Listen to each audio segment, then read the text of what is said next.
Dear students, we are again in our new class in Communicative English.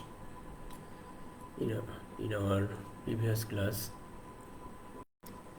we knew about globalization, and we came to know that for the globalization process we need a common language, and that is English.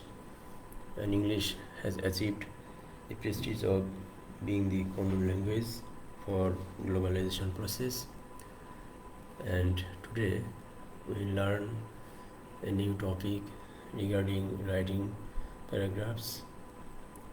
And in each and every composition or essays we have to develop some paragraphs, and an essays or compositions fruitfulness or effectiveness depends on a paragraph and their step by step development in the essay. And in a paragraph, there are in a big composition or in a chapter or a big article, there are some paragraphs, and with the development of the paragraph, the full or complete essay is written, complete composition. It depends on the fruitful presentation of a paragraph, and it may be of different types, and for each and every paragraph writing we have to follow some principles. And when we divide a big chapter or essay or a prose compositions, usually we break up the full essay into paragraphs or some divided sections, and each of the sections are called paragraph. We divide the sentence or sections to make the reading easier for the reader. So if the sections or the paragraphs of an essay or a composition, if it is not divided into sections, then it will be too much uninteresting and not easy to read the composition. So in a paragraph we actually develop a single idea or thought or an argument, a single idea or thought, and we develop that single thought step by step. And when in a composition we go from one step to another, or we go from one paragraph to another new paragraph, we change the ideas and develop a new idea. And to follow the rules or the principles of writing paragraphs, we have to maintain three things, three principles we have to maintain for writing writing an effective paragraph and a fruitful paragraph. Otherwise, the paragraph will not be fruitful and the reader will not find it easy to read. The principles, three principles are: one is unity, the second one is order, and the third one is variety. The paragraph follows these three principles. We can write paragraph by giving answering questions. If we don't have to write a paragraph without answering question, then we can follow other principle, or we can follow other way. But whichever we like or whatever we like, we have to follow the principles of writing paragraphs. Here in your communicative English, in your question in the exam, you will find some questions, and by answering those questions you will have to complete writing a paragraph. In this section you will be given some questions. It may be 4 or 5 in number. You have to answer all the questions in your own words. That will make a complete paragraph, but your answer should be coherent and in order.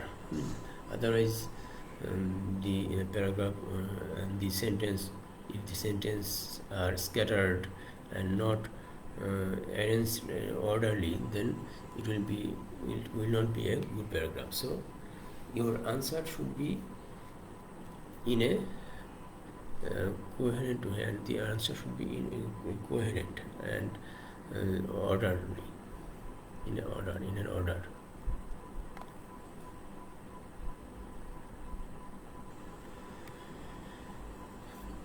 The questions which are given in your question paper, you should read the questions carefully, and when after reading the questions you should assume the subject matter. You should guess the subject matter and thus make a fruitful title. For writing a good paragraph, before writing a good paragraph, you have to guess and read the questions given in the question paper carefully, so that you can answer those questions in order, and afterwards you will be able to answer those questions, and that will be a complete paragraph. And the title, first you have to make a fruitful title by reading those questions. You have to guess, you have to think, and you have to what you can give the title. Then the title will be support to the subject matter. Thus you can make a good paragraph, and it will be within 10 to 15 sentences. একটা ভালো প্যারাগ্রাফে ইনিয়ে বিনিয়ে একই কথা অনেকবার বলার দরকার নেই। In short and precisely তুমি এটা সুন্দর করে লিখতে পারো। তো কোশ্চেন যেটা বললাম, যে কোশ্চেন পেপারে যে কয়টা প্রশ্ন থাকে ওইগুলো যদি তুমি একটু কেয়ারফুলি পড়ো, তাহলে তুমি একটা টাইটেল বা কী বিষয়ে জিজ্ঞাসা করা হচ্ছে বা কী বিষয়ে উত্তর চাওয়া হচ্ছে, সেটা তুমি সেই ধারণা থেকে তুমি একটা টাইটেল বের করতে পারো, এবং টাইটেল নাম দিয়ে তুমি তারপর তোমার প্যারাগ্রাফকে ডেভেলপ করতে পারো। সেক্ষেত্রে একটা ভালো প্যারাগ্রাফ 10 থেকে 15টা সেন্টেন্সের বেশি হওয়া আসলে উচিত না। তারপরেও এই 10টা বা 15টা সেন্টেন্সই যে কম্পাউন্ড সেন্টেন্স বা কমপ্লেক্স সেন্টেন্স হবে, খুবই লম্বা লম্বা দীর্ঘ সেন্টেন্স, এমন কিন্তু নয়।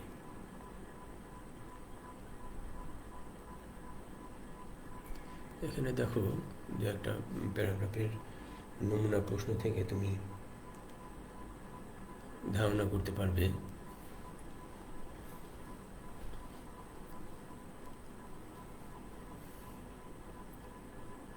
What is Digital Bangladesh? What is the motto of Digital Bangladesh?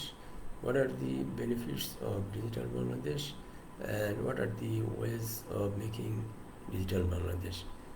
এই প্রশ্নগুলো থেকে আমরা খুব সহজেই কিন্তু ধারণা করতে পারছি যে the title of this paragraph is Digital Bangladesh.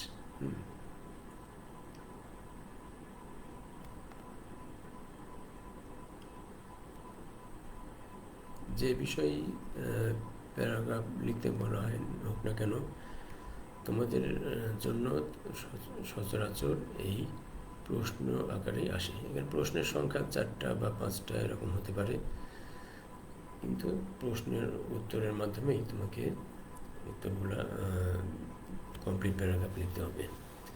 কিন্তু এই প্রশ্নের উত্তরগুলো যদি তুমি এলোমেলোভাবে দাও, প্রথমে হয়তো তুমি লিখলে যে what are the benefits of digital Bangladesh, তারপরে লিখলে যে হোয়াট আর দি ওয়েজ, তারপরে পরবর্তীতে তোমার মনে হলো যে প্রথম প্রশ্নের উত্তর দেওয়া হয়নি, তখন তুমি এটা লিখলে, তাহলে কিন্তু সেন্টেন্সগুলো স্ক্যাটার্ড হয়ে গেল, আর এটা কিন্তু ওই কোহেরেন্সটা বজায় থাকলো না, ধারাবাহিকতাটা নষ্ট হয়ে গেল। ফলে প্যারাগ্রাফটা কিন্তু আর পড়তে ওরকম ভালো লাগবে না এবং এটা একটা ভালো প্যারাগ্রাফ হবে না। সেক্ষেত্রে তোমাদের উচিত হবে এই প্রশ্নগুলোর ধারাবাহিক উত্তর দেওয়া, যাতে করে প্যারাগ্রাফটা ভালো হয় এবং পড়তে ভালো লাগে।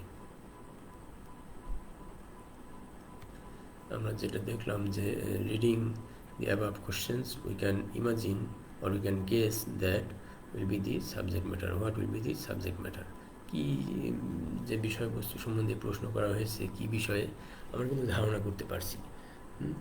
And certainly the subject matter will be about digitized Bangladesh, so the perfect title will be Digital Bangladesh. কাজে আমরা ওই প্রশ্নগুলো থেকেই ধারণা পেলাম যে আমরা ডিজিটাল বাংলাদেশ সম্বন্ধে লিখতে যাচ্ছি, অর্থাৎ প্যারাগ্রাফটি ডিজিটাল বাংলাদেশ সম্বন্ধে লিখতে বলা হয়েছে।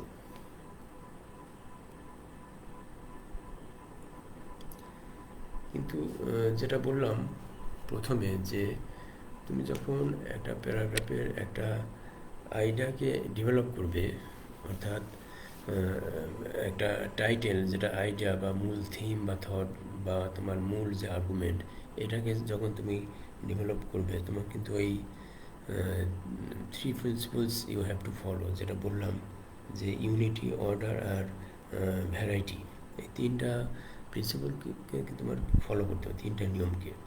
Unity, order and variety. Unity বলতে আমরা কি বুঝি? ইউনিটি হচ্ছে তুমি সেন্টেন্সের মধ্যে প্রতিটা সেন্টেন্স, অর্থাৎ প্রতিটা সেন্টেন্স এটা কিন্তু মূল যে বিষয়, একটা টপিক সেন্টেন্স বা মূল থিম বা মূল যে আইডিয়া, যে বিষয়ে তোমাকে প্যারাগ্রাফ লিখতে হয়েছে, এই বিষয়টা প্রতিটা সেন্টেন্স তোমার এই টপিক সেন্টেন্স কেন্দ্রিক কিন্তু হবে, বা যে বিষয়ে তোমাকে প্যারাগ্রাফ লিখতে বলা হয়েছে ওই বিষয়টাকেই কেন্দ্র করে কিন্তু হবে। এই বিষয়টাকেই তোমাকে ডেভেলপ করতে হবে এবং ধারাবাহিক সেন্টেন্স লেখার মাধ্যমে এর ভিতরে একটা ধারাবাহিকতা থাকবে। তুমি যদি একটা এসের প্যারাগ্রাফ হয়, মানে এসের ভিতরের একটা অংশ হয়, অর্থাৎ ইন্ট্রোডাকশান বা ডিসক্রিপশান যেটাই বলো, এটা কিন্তু আলাদা আলাদা প্যারাগ্রাফ, আলাদা আলাদা সেকশন, আলাদা আলাদা প্যারাগ্রাফ। এই যে প্যারাগ্রাফে যে বিষয়টা তুমি ডেভেলপ করবে, ডেসক্রিপশানের মধ্যে যে তুমি কিন্তু ইন্ট্রোডাকশন বিষয়ে কোনো কিছু লিখতে পারবে না। তোমাকে শুরুটা করতে হবে কি বিষয়ে তুমি এসেটা লিখতে যাচ্ছ,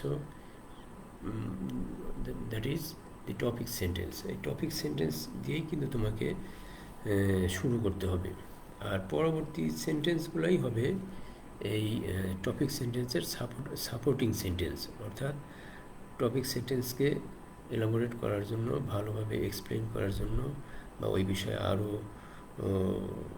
ফ্রুটফুলি উপস্থাপনের জন্য ইনফরমেশান দিয়ে ওই টপিক সেন্টেন্সকেই বা ওই মূল আইডিয়াকেই ডেভেলপ করতে হবে। কিন্তু এই ডেভেলপমেন্টটা বা এই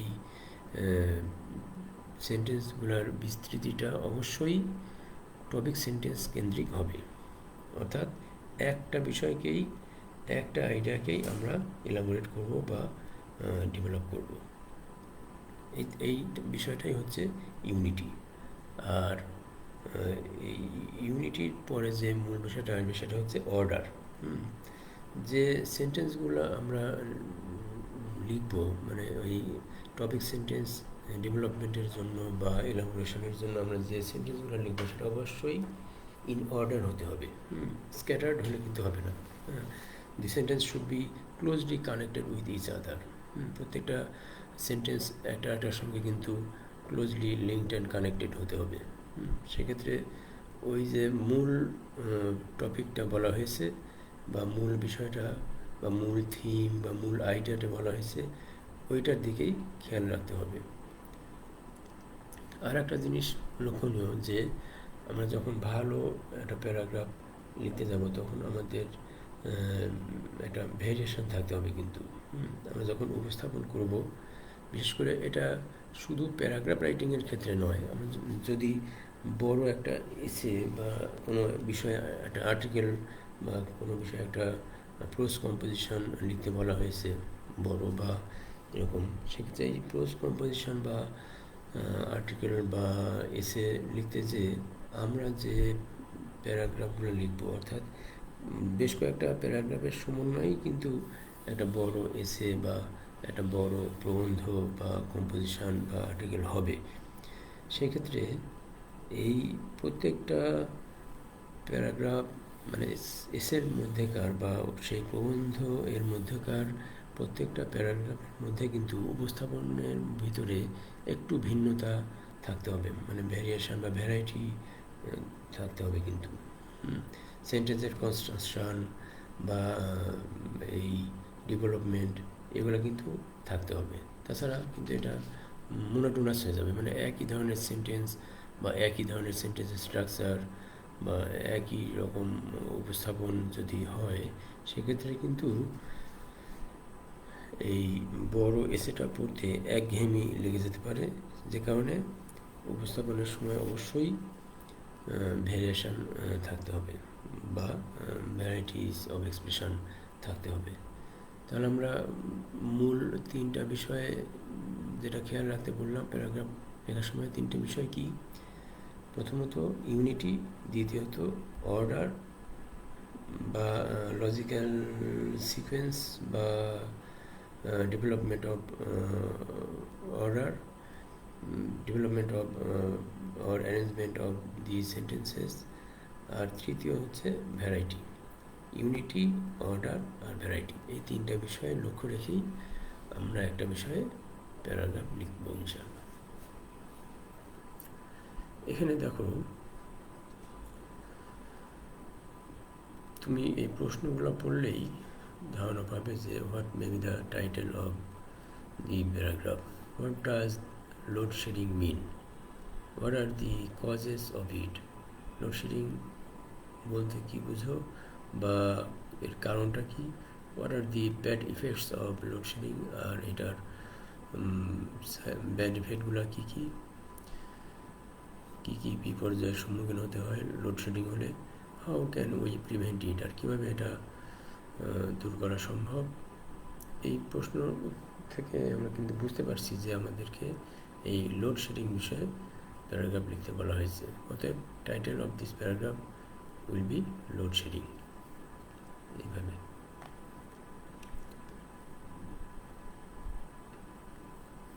এর আগের তোমাদের যখন সেকেন্ডারি লেভেলে ছিল তখন হয়তো এভাবেও প্যারাগ্রাফ লিখতে হয়েছে, অথবা শুধু টাইটেল দেওয়া হয়েছে, সেই টাইটেলকে ইলাবোরেট করে বা এক্সপ্লেন করে সেভাবে হয়তো প্যারাগ্রাফ লিখতে বলা হয়েছে। তো দুইভাবে লেখা যায়। এখন তোমাদেরকে কোশ্চেন পেপারে যেভাবে লিখতে বলা হয় সেটাই তো লিখতে হবে। Here is another paragraph. What is traffic jam? What is the nature of traffic jam? What does traffic jam occur? Why does traffic jam occur? How can traffic jam be removed? The title of this paragraph will be traffic jam. You can guess by reading these questions. You can easily guess what should be the title. Here you can see the new questions. What is tree plantation?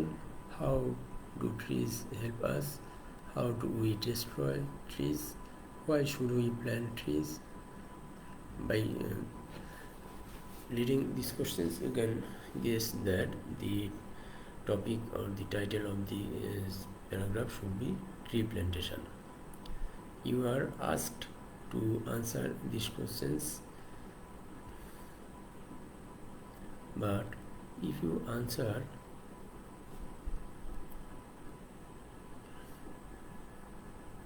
suppose you answer question number C, how do we destroy trees? Then you answer, why should we plant trees? Then you answer, what is tree plantation? Then the sentences and the answers of these questions will be scattered, and the sentences of the paragraph will not be coherent, and it will not be a good paragraph. So you have to arrange the answers of the questions coherently in an order, by answering the first question, then second one, then next to that. In this way you have to answer coherently, one after one.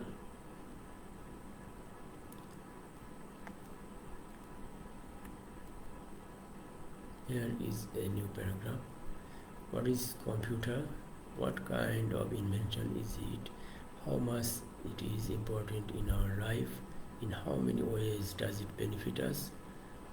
এই প্রশ্নগুলো থেকে আমরা কিন্তু বুঝতে পারছি যে কী বিষয়ে paragraph লিখতে বলা হচ্ছে। What is computer? What kind of invention is it? How much is it important in our life? In how many ways does it benefit us? দেখো, এই কম্পিউটার বিষয়ে কিন্তু প্রতিটা কথা বলা হচ্ছে, কাজে আমরা এই টাইটেলটা দিতে পারি প্যারাগ্রাফের, computer.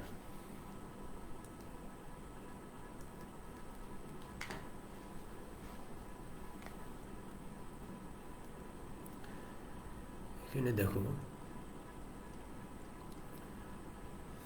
what do you know about the 21st February? Why is this day so important in our life? What has this day brought for us? How is this day celebrated now? What do you know about the 21st February? অর্থাৎ 21শে ফেব্রুয়ারি সম্বন্ধে তুমি কি জানো সেটি জানতে চাওয়া হয়েছে। এখন why is the day is so important in our life? আমাদের জীবনে কেন এই দিন এত গুরুত্বপূর্ণ? What has this day brought for us? এই দিনটা আমার জন্য কি বয়ে নিয়ে এসেছে, বা আমাদের এই দিনের কি তাৎপর্য? How is this day celebrated now? কিভাবে এটা এখন পালন করা হয়? The title will be the 21st February, and if the question would be which is the International Mother Language Day. Suppose the question number A would be which is the International Mother Language Day, and when it is celebrated, and in how many countries it is celebrated. If these questions would be like this, then the title would be International Mother Language Day. But here International Mother Language Day is not mentioned. That is why it is only mentioned that 21st February. That is why we have given the title as the 21st February. যেটা বললাম যে যদি এরকম হতো যে আন্তর্জাতিক মাতৃভাষা কোন দিনকে বলা হয়, বা বিশ্বব্যাপী এটা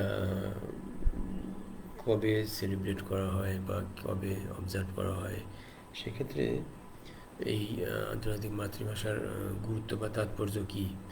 তো আন্তর্জাতিক মাতৃভাষা কথাটা যদি এখানে উল্লেখ থাকতো, সেক্ষেত্রে কিন্তু আমরা টাইটেলটা দিতে পারতাম যে ইন্টারন্যাশনাল মাদার ল্যাঙ্গুয়েজ ডে, অর্থাৎ আন্তর্জাতিক মাতৃভাষা দিবস। কিন্তু এখানে যেহেতু ওই কথাগুলো উল্লেখ নেই, যে কারণে শুধুমাত্র 21 ফেব্রুয়ারি উল্লেখ আছে, এ কারণেই আমরা টাইটেল দিয়েছি 21 ফেব্রুয়ারি, দি 21 ফেব্রুয়ারি। এভাবে প্রশ্নের উত্তরের সাথে সামঞ্জস্য রেখে বা প্রশ্নের উত্তর দেওয়ার, প্রশ্নকে কেন্দ্র করেই বা প্রশ্নকে মাথায় রেখেই টাইটেলটা দিতে হবে।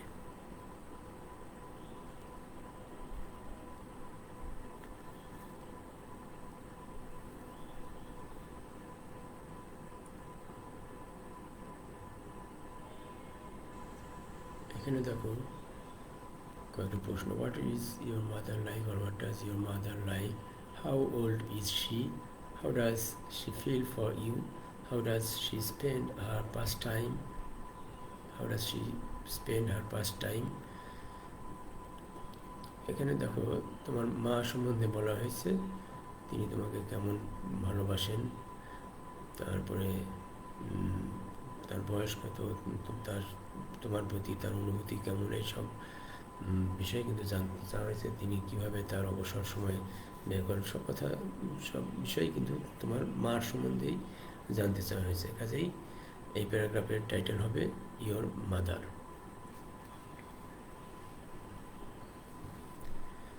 প্রিয় ছাত্রছাত্রী, এইভাবে বিভিন্ন প্রশ্নের উত্তর দেওয়ার মাধ্যমে তুমি প্যারাগ্রাফ বাড়িতে লেখার প্র্যাকটিস করতে পারো। যত তুমি প্র্যাকটিস করবে ততই তোমার রাইটিং স্কিল বাড়বে আশা করি। আর এজন্য অবশ্যই তোমাকে ভিন্ন ভিন্ন বিষয়ে রাইটিং প্র্যাকটিস করতে হবে, ভিন্ন ভিন্ন বিষয়ে। এখন গতানুগতিক বইতে বা পরীক্ষায় যে ধরনের প্যারাগ্রাফ রাইটিং আসে, তুমি যদি শুধুমাত্র এই ধরনের বিষয়গুলি যদি তুমি প্র্যাকটিস করো, তাহলে কিন্তু তুমি নির্দিষ্ট কয়েকটি বিষয়ে সীমাবদ্ধ থাকলে সেক্ষেত্রে তোমার রাইটিং স্কিল কিন্তু অতটা বাড়বে না বা অতটা ভালো হবে না। বরং তোমার লেখার ভিতরে যদি ভ্যারিয়েশন থাকে, ভিন্ন ভিন্ন বিষয়ে সিলেক্ট করে, সেটা যে কোনো বিষয়ই হতে পারে, যে বিষয়ে তোমার ধারণা আছে, ইতিমধ্যে যেসব বিষয়ে তোমার ধারণা আছে, সেটা বই থেকে পড়ে হোক বা বাস্তব জীবন থেকে নিয়ে হোক, যেসব বিষয়ে তোমার ধারণা আছে, যেসব বিষয়ে তোমার আশপাশে আছে বা তুমি দেখতে পাও বা তোমার অভিজ্ঞতা আছে, এইসব বিষয় সিলেক্ট করে তুমি প্যারাগ্রাফ লিখতে পারো। আর সেক্ষেত্রে তোমাদের রাইটিং স্কিলটা অবশ্যই ভালো হবে, বাড়বে।